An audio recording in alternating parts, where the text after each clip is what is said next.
Hi everybody. Whenever we watch TV or access the internet, we come across sad news about the pandemic. That's why I want to talk about hope. Every period of crisis leads us to reflection and evolution, but during the process, suffering is inevitable. We live in a hurry, and this is very bad, because it does not allow us to reflect about the direction we are going. We have talked about the degradation of our planet for decades, but only now we had chance of proving the effects of human activities on the planet. It was very clear by spatial pictures taken after our stop the drastic decrease of pollution in the climate. You must be wondering why this video about pollution while thousands of people are dying for the pandemic. I will explain.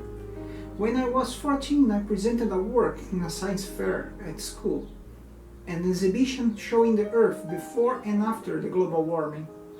The work was taken based on scientific magazines.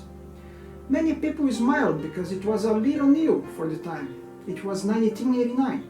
At that time, scientists from all over the world warned us about the consequences of the global warming.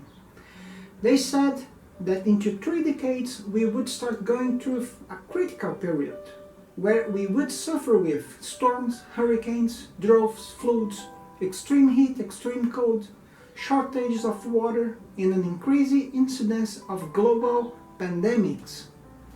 Since the first big pandemic in 1340, the Black Plague, it took centuries for a new one to happen.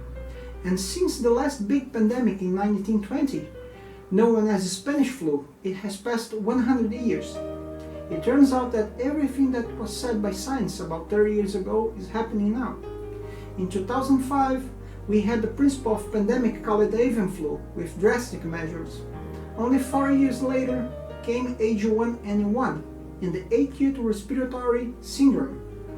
And right now we are facing the greatest pandemic of the century, known as COVID-19.